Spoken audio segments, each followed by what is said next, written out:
আসসালামু আলাইকুম। প্রিয় দর্শক, মিজানুর রহমান আজহারী তিনি বাংলাদেশের মানুষের কাছে মোটামুটি পরিচিত। বাংলাদেশের মানুষের একটু অংশের মধ্যে তার ব্যাপক জনপ্রিয়তাও রয়েছে ইসলামী বক্তা হিসেবে। এটি আমরা সবাই জানি। কিন্তু সেই মিজানুর রহমান আজহারী এই মুহূর্তে যে বিশ্ব গণমাধ্যমের খবরের অংশ হলেন, সেটি নিশ্চয়ই আমাদের জন্য কোনো স্বস্তিদায়ক খবর নয়, বরং অবশ্যই এটি বাংলাদেশের জন্য নেতিবাচক একটি সংবাদ। তার অস্ট্রেলিয়া সফরের ভিসা ক্যান্সেল করে দেওয়া হয়েছে। অস্ট্রেলিয়া সরকার বলতে গেলে তাকে এক অর্থে বের করে দিয়েছে। এ খবর আমরা এর মধ্যে জেনেছি, এবং এই সংবাদটি প্রথম উঠে আসে ব্রিটেনের অন্যতম প্রভাবশালী গণমাধ্যম দ্য ডেইলি মেইলে। অনেকেই প্রশ্ন তুলতে পারেন, অনেকেই বলছেন যে ইসলাম বিদ্বেষের জায়গা থেকে মিজানুর রহমান আজহারীর ভিসা ক্যান্সেল করা হয়েছে, তাকে অস্ট্রেলিয়া সরকার সেখানে অবস্থান করতে দেয়নি। আসলে এই কথাগুলোর ভিত্তি কী? বরং আসলে যে বিষয়টি তার একেবারে উল্টো। বরং অস্ট্রেলিয়া সরকার সম্পূর্ণ ধর্মনিরপেক্ষতার জায়গা থেকেই এই ধরনের কাজ করতে বাধ্য হয়, তার কিছু প্রমাণ আপনাদের সামনে তুলে ধরব। একই সাথে মিজানুর রহমান আজহারী যে বক্তব্য দিয়েছেন, সেই বক্তব্যের সঙ্গে 5 আগস্ট শেখ হাসিনা সরকারের পতনের আন্দোলনকেও আমরা এখানে প্রসঙ্গক্রমে আনতে পারি। আমি আসছি সেসব বিষয়ে। Mizanur Rahman Azhari legacy of faith সিরিজের অংশ হিসেবে অস্ট্রেলিয়ার বিভিন্ন শহর ব্রিসবেন, মেলবোর্ন, সিডনি এবং ক্যানবেরা সফর করছিলেন, এবং 4 থেকে 5 তারিখ পর্যন্ত তার থাকার কথা ছিল।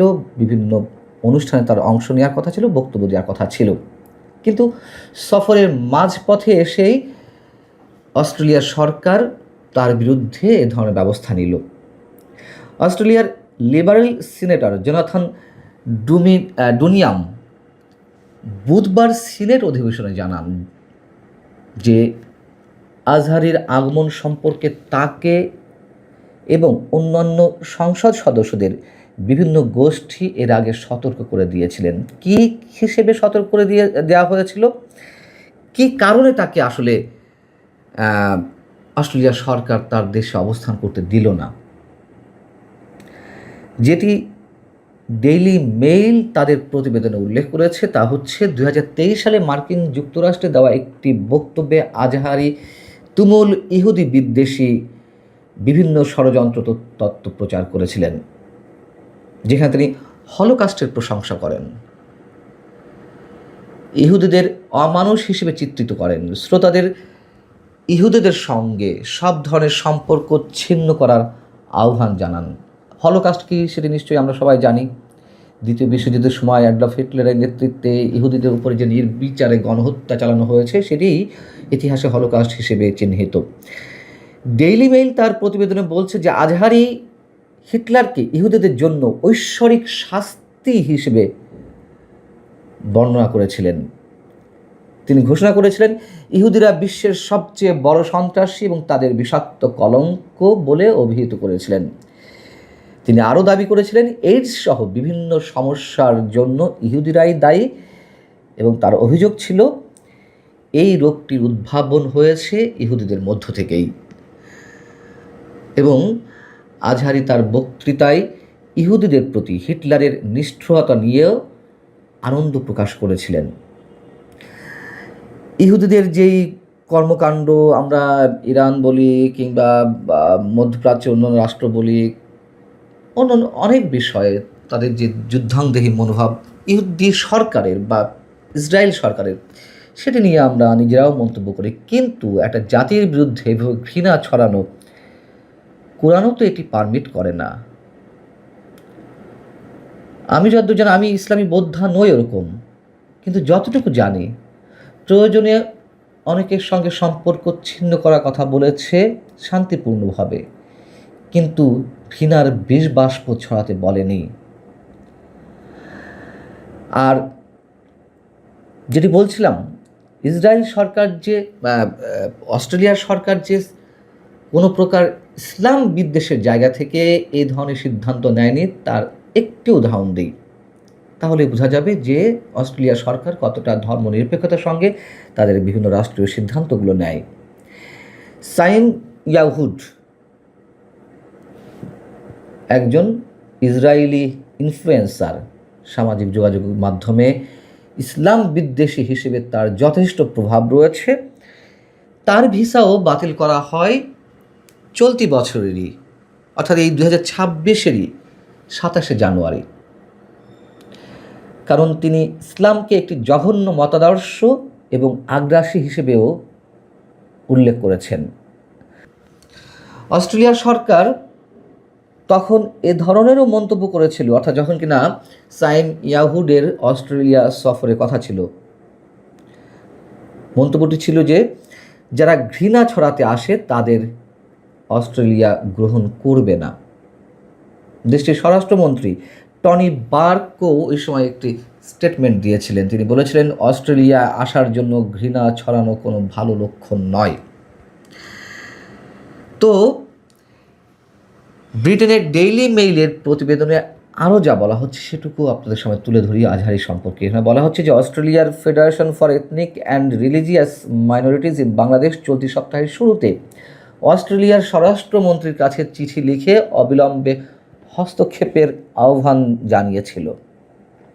সংগঠনটি সতর্ক করেছিল আজহারির বক্তৃতা ধর্মীয় উত্তেজনা বাড়িয়ে তোলার ও চরমপন্থী বক্তব্যকে বৈধতা দেওয়ার ঝুঁকি তৈরি করে। এবার আসি যে 5 আগস্টের আন্দোলনের সঙ্গে আজহারির এই বিষয়গুলো আমরা কিভাবে রিলেট করতে পারি। 5 আগস্টের যে আন্দোলন, সেই আন্দোলনে নাকি তৎকালীন প্রধানমন্ত্রী বা আওয়ামী লীগ সভানেত্রী শেখ হাসিনার নির্দেশে গণহত্যা চালানো হয়েছিল এবং জামাত আর এনসিপি তারা দাবি করে আসছে যে গণহত্যার দায়ে যেমন অ্যাডলফ হিটলারের নাৎসি বাহিনী, গেস্টাপো বাহিনীকে নিষিদ্ধ করা হয়েছিল, ঠিক একইভাবে আওয়ামী লীগের গণহত্যার জন্য এই দলটিকে নিষিদ্ধ করতে হবে। এবং ডক্টর ইউনূসের জঙ্গি সরকার তাদের দাবির প্রাথমিক কাজটি করে ফেলেছিল, নির্বাহী আদেশে আওয়ামী লীগের রাজনৈতিক কর্মকাণ্ড নিষিদ্ধ করে রেখে গেছে। যদিও জুলাই আন্দোলনের যে হত্যাকাণ্ড, সেই হত্যাকাণ্ডগুলোর অনেক ক্ষেত্রে আত্মস্বীকৃত খুনি হিসেবে আমাদের সামনে উপস্থিত হচ্ছেন এনসিপির কোনো কোনো নেতা বা সাবেক ছাত্র সমন্বয়কদের অনেকে, অথবা কোনো কোনো ক্ষেত্রে অন্যান্য দলের কেউ কেউ। তারা পুলিশ হত্যার বিচারও চায় না। কেন চায় না? তারা হত্যাকাণ্ড ঘটিয়েছে, তাই তো। শুধু পুলিশ নয়, অন্যান্য হত্যাকাণ্ডের বিভিন্ন সিমটম বা বিভিন্ন যেই উদাহরণ আমাদের সামনে আছে সেগুলো থেকেও ধারণা করা যায় যে হত্যাকাণ্ডগুলো আসলে কারা ঘটিয়েছে, কে কতটা দায়ী ছিল এর পেছনে। অথচ দ্বিতীয় বিশ্বযুদ্ধের হিটলারের সঙ্গে যখন তুলনা করা হচ্ছে শেখ হাসিনাকে, আবার সেই হিটলারের প্রশংসা করছেন মিজানুর রহমান আজহারি, সেই গণহত্যাকে সমর্থন করছেন, ঈশ্বরের শাস্তি বা ঐশ্বরিক শাস্তি হিসেবে অভিহিত করছেন। সেই মিজানুর রহমান আজহারির অনুসারিত জামাতে ইসলাম বা এনসিপি, আমরা তো মোটামুটি নির্দ্বিধায় এ কথা বলতে পারি, এর বাইরেও তার অনুসারী রয়েছেন, তার বক্তব্যের মানে বক্তৃতার বা বয়ানের ভক্ত রয়েছে। কিন্তু এই মিজানুর রহমান আজহারিকে তো জামাতে ইসলামী 12 ফেব্রুয়ারি নির্বাচনে ঢাকা 5 আসন থেকে মনোনয়ন দিয়েছিল। যদিও আজহারি সাহেব তিনি নিজের ব্যক্তিগত কাজের জন্য, তার ব্যক্তিগত বিভিন্ন যেই ধর্মীয় কাজগুলো রয়েছে তার দাবি অনুযায়ী বা তার ভাষ্য অনুযায়ী, সেই কারণে তিনি নির্বাচনে প্রতিদ্বন্দ্বিতা করেননি। ভালো থাকুন সবাই, আল্লাহ হাফেজ।